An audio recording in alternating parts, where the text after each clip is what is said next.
This video includes an ad for Squarespace. Whether you've just gotten into the hobby of woodworking or you've been doing it for a long time, you've quickly come to realize that there's so many different woodworking tools. And there's a lot of specialized woodworking tools that will make your life so much easier if you just had them. And more often than not, you're only gonna use it a handful of times, so you don't wanna justify the price for that tool, or you need it right now and don't wanna wait the 3 to 5 business days for it to show up in the mail. Fear not, in this video, we're gonna 3D print a whole bunch of really useful woodworking tools, all of which you can download, print for yourself, and start using within hours or even minutes. So recently I've been building a lot of furniture for the apartment that we've been renovating. And throughout that process, I've used 3D printing to print different guides and templates and tools to make my life a lot easier. Everything from this arguably a little bit over-engineered drill guide, to drill holes into my wall to hang up a shelf, to a router template to make a curved track in that same shelf, or specialized jigs for mounting different types of hardware. Now, all of these are pretty specific to my needs at that point. But for this video, I've completely redesigned a lot of these tools to make them more general and way more useful in a lot more use cases. So let's start with the first one. I made these a couple of different times. This is a template to create a large roundover on the edge of a board. I've used this for that same floating shelf that I mounted the light strip in, for the wardrobe in the hallway, and for my countertops. And what you end up with is these large 3D printed parts that all have different radiuses and are pretty specific to that one use. So I thought to myself, that was way louder than I thought. On to the first tool, I thought to myself, wouldn't it be much better to make a base with the main body and the attachment points, and then make individual attachments for each of the different radiuses, which then really satisfyingly snap into the guide itself. So you can see right now, 80mm radius, and if you want to switch that 80mm, pop that back out, and let's say you want a 20mm instead, click that back in place, and you're good to go. And I'm guessing that you can already see where this is going. Both of these are different colors, different radiuses. I came to realize I have a lot of different colors and a lot of different types of filament. So I may have gone a little bit overboard and printed every single 5mm increment in radius, all the way from 5mm down to 80, all sort of nicely color coordinated with a 3D printed tray that you can either have in a drawer on top of your workbench or something like that. And there's also some holes so you can attach it to a wall. But of course, I couldn't stop there. These are a lot bigger than this little thing. So I printed a second frame, which you can see instead of going from 5 to 80, goes from 85 to 160, which of course means I printed the same set, only larger, again with the frame, all different colors, which if you want to go as overboard as I did, should have you covered for all the different corner radiuses that you'll need in the foreseeable future. And it looks pretty cool. Arguably, the biggest benefit from these over the one that I've used in the past comes from these holes in the sides. Because in the past, the way I've had to do this is that I've printed these as large as possible so that I can not only fit the base of the router, but also have some additional space for clamps to go on the outside here and clamp it down all the way at the edges, hopefully not interfering with the base of the router. But what these holes are for are these new clamps. These are universal track saw clamps that fit into these grooves on the side. Keep everything aligned as you tighten this up. And what this now allows you to do is free up all the space at the top here so that there is nothing interfering with your router. You don't need any additional space on the top, so the print gets a lot smaller. And if you were to use this on a router table, you can flip the whole thing upside down, clamp sticks up at the bottom, completely fat at the top, and Bob's your uncle. Now, I do realize that this means that you have to buy these clamps, but chances are if you have a track saw, you already have these clamps. These are basically universal between most of the brands, either it's Makita, Festool, Milwaukee, or a ton of the cheaper brands. But hey, enough talking, let's put it to the test. Let's go for one of the larger radiuses. I'll usually start by marking the outline and removing the bulk of the material with something like a jigsaw or a bandsaw if you have it. Clamp the thing back on, and all you gotta do is router away. Undo the clamps, and we've got a perfect radius on the edge of this board that transitions really nicely into these flat edges, and I could not be happier with the result. Now, I anticipate that I'll be using these things a whole bunch in the future, and that's why I actually printed these completely solid. They're like properly heavy. All right, now if you want to download either one or all of these, all the files will be available to download on my website, which is alch.shop. I'll have both different sizes of templates and all the variations of all the radiuses, everything from 5 all the way to 160 in 5mm increments, and a neat little holder to hold both their frames as well. Again, alch.shop. Right, so you just saw me use this router, and although the sawdust that came off this thing wasn't too bad because I'd already trimmed off most of it, a lot of times when I use this, especially when I was working on the sink, that stuff is just flying everywhere. Because even though I have dust extraction, the dust extraction only goes to that surface up here, but the chips are generated all the way out there. So no wonder the chips are flying everywhere. Now, luckily, I have a 3D printer, so I printed this little simple thing, which I'm actually really happy the way it turned out. It just fits onto here and then snaps into place.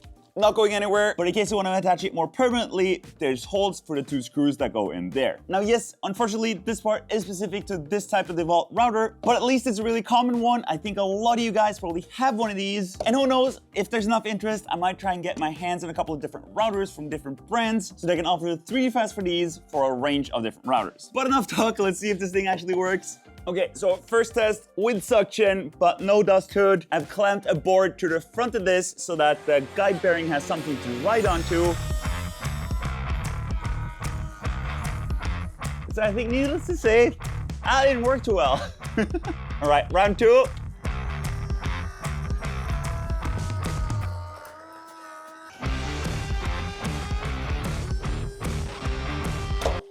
I mean, it's definitely not perfect, but I would say that that is a whole lot better. And if anything, the cut on this one was slightly more aggressive. Now, there is one more good thing and one bad thing that I've just noticed. The good thing is that this also protects your fingers from accidentally touching the blades, which when you're using a router like this with the bearing on the back has quite a lot of stick out, and it is a little bit sketchy. Now, the second thing, because it's much more enclosed, it's also much better at grabbing larger chips, which on this model ended up getting stuck in there, which isn't exactly ideal, and it also makes me think that this probably could do with the redesign as well. This weird path can't be any good for airflow. Another thing is that because this covers quite a lot, it will also be quite restrictive in the internal radiuses that you can do with this. So for that, I made a second version, which is a lot more open, still covers quite a bit, but will allow you to do really tight internal radiuses. And I've got them in versions of long and short for both kinds. Now, if you do decide to print these, because of the features in the bottom, you'll have to print them with support material, which I've always said that I really hate because I just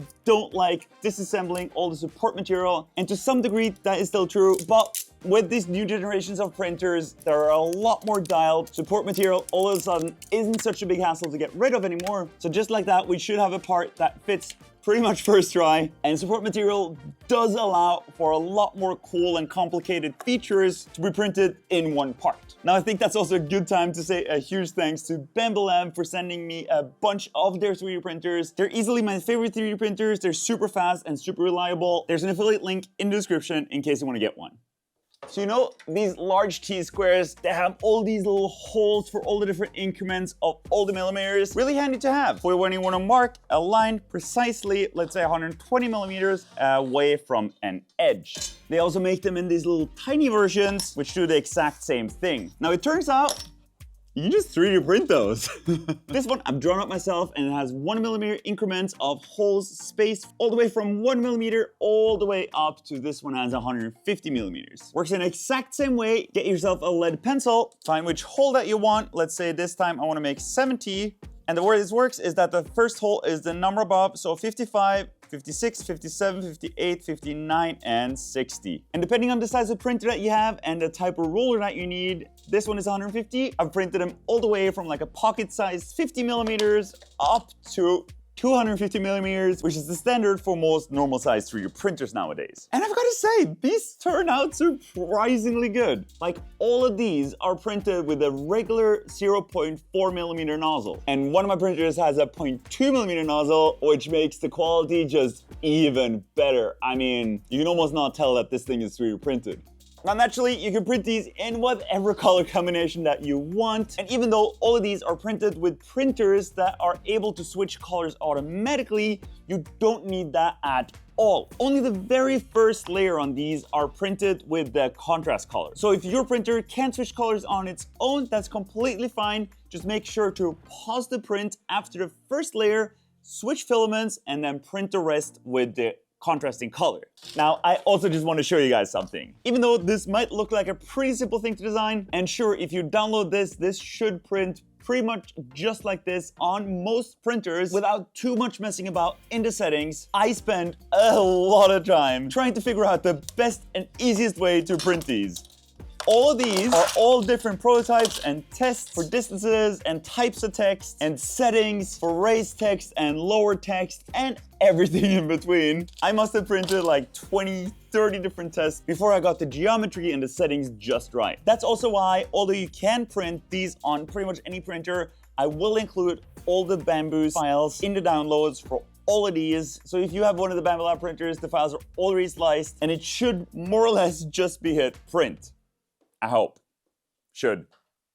Can't promise anything. And like I've already mentioned, you'll be able to download not only the files for these rulers, but all the other things that you'll see in this video from my website. And that is also a perfect segue to today's sponsor, Squarespace. Well, because I built my website using Squarespace, and so can you. You can now start building a completely personalized website using their new guided design system, Squarespace Blueprint. Choose from professionally curated layouts and styling options to build a unique online presence from the ground up, tailored to your brand or business and optimized for every device. Now, Squarespace is a huge part of the reason why I am able to do what I do. I started using their platform to build my website long before they started sponsoring my videos. On my website, I sell build plans and 3D files. But whether you want to sell digital or physical products, Squarespace has the tools you need to start selling online. Squarespace is the all-in-one platform for building your brand and growing your business online. Head to squarespace.com for a free trial, and when you're ready to launch, head to squarespace.com/ALCH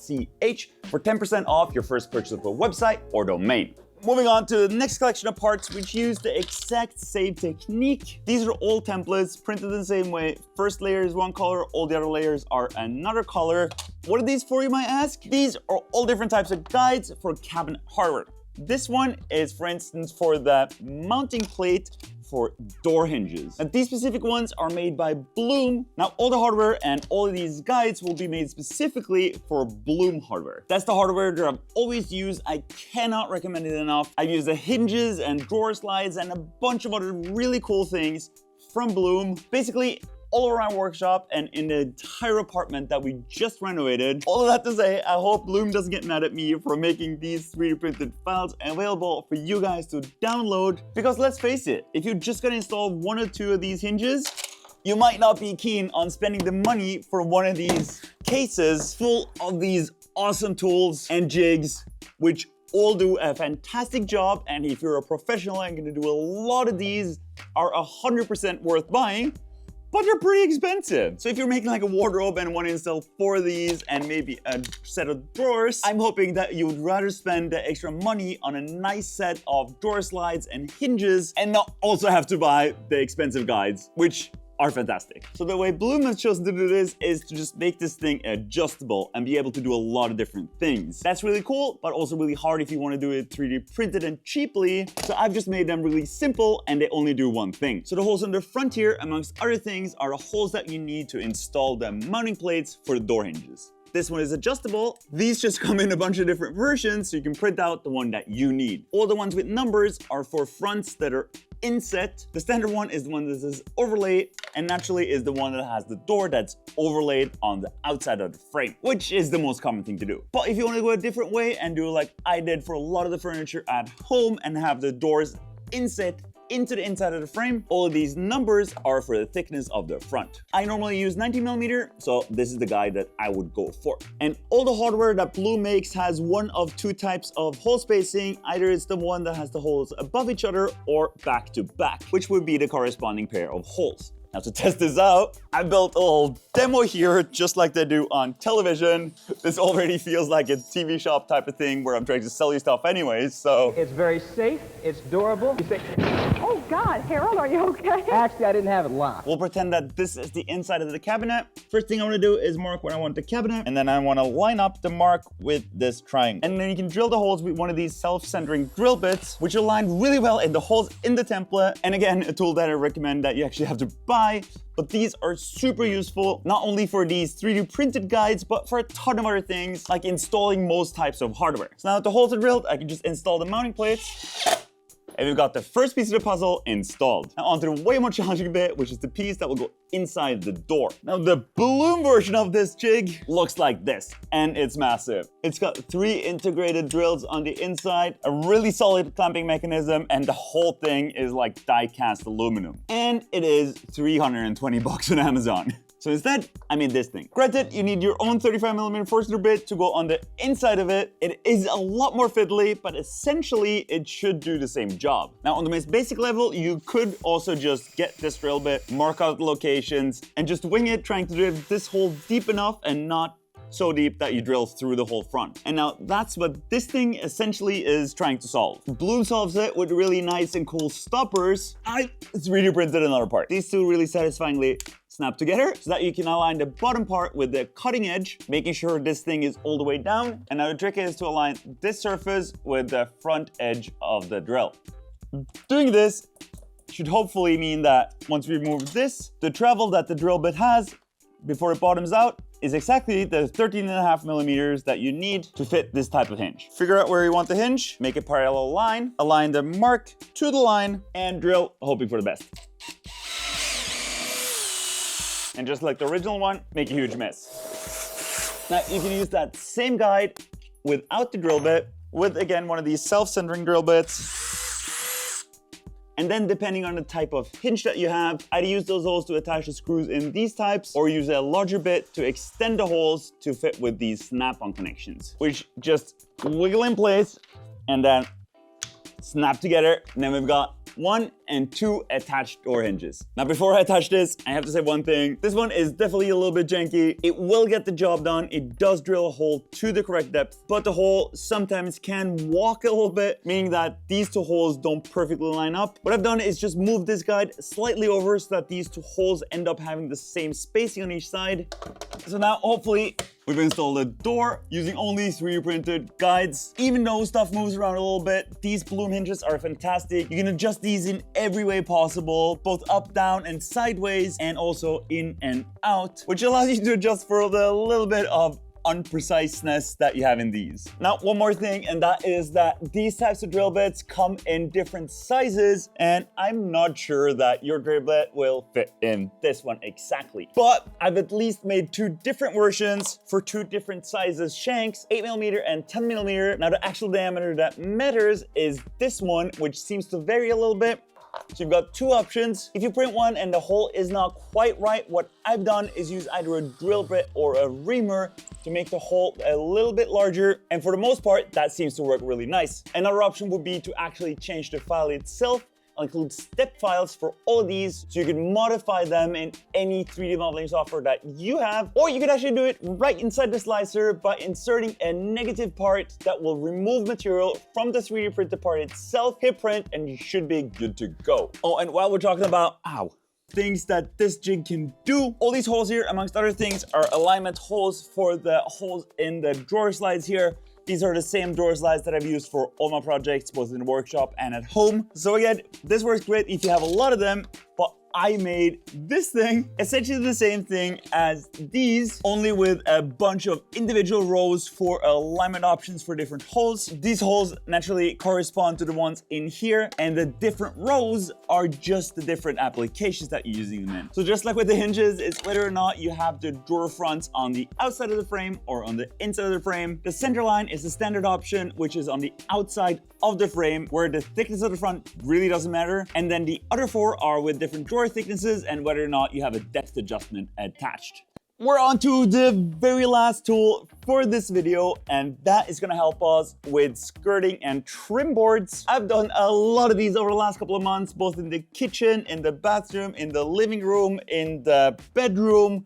Everywhere has these skirting boards, and every time I needed a way to hold the board close enough to the wall, parallel to the frame, so that I can mark it, cut it, and have it fit perfectly inside of here. Oh yeah, do you like my little model? This is an exaggerated crooked wall with some profiles in it, and we're gonna try and make a skirting board that goes perfectly on the inside here, following the profile and being flush on both sides. I'm gonna have to take the door off though. What I've done in the past is use this contraption, which is 3D printed. That goes on there, so that when I put the board in here, I can use the scribe the same width as that set distance, mark a line, cut it out, and that works pretty well for the most part. And that's what I've been doing. It is a pretty simple print, but it has a few challenges. For one, you're relying on a press fit onto the board for it to not slide and fall off. Secondly, on this one, there's no way to attach a skirting board to this, so it ends up just falling down. I've solved all of that and some more with this cool thing. Essentially, it's the same thing. Only difference is that you can now clamp it in place with this nice little screw. So it goes on here and screws in place. And surprisingly enough, sits on there pretty tightly. Then if you add a second one, get yourself the board that is gonna fill that gap, cut it very roughly to size. The gap on this is 26 millimeters, which makes it so that you can use boards up to 1 inch. That goes for both these boards and for the frame itself, which is, I think, plenty for this. Slide it in place and attach it with some screws. And now all we need is a line 26 millimeters away from the wall onto this board, which we're gonna make using these little contraptions. This is just a super simple scribe that a pencil fits into. The distance between the edge and the tip is set to the same as the guide. So you can just use this to mark the line. This is the same thing for a Sharpie. This is great for really detailed, intricate stuff. This is the same I use all over the apartment. Great for slightly curved or crooked walls, and much easier to get an even straight line with this. So for instance, you use this for the straight section and then this thing to fill out the rest. That's a pretty nicely marked line. All that's left to do is cut it out. Normally I would do this with a track saw if it's pretty straight, or a jigsaw for intricate stuff like this. I'm in the workshop, so I'm gonna use my bandsaw.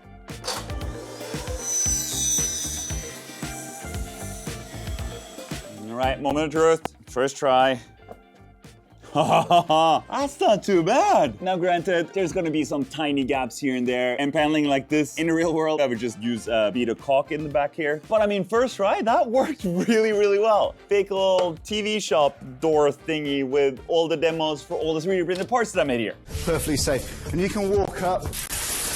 Again, if you want to download any of these, they will all be available on my website, which is alch.shop. I'm really happy with the way all of these 3D printed templates turned out. I hope you give some of these a go for yourself. I would love to get your feedback whether or not these things work for you, or maybe even you have some suggestions for improvements. All of those go in the comments down below. As for now, thanks for watching. See you guys next time.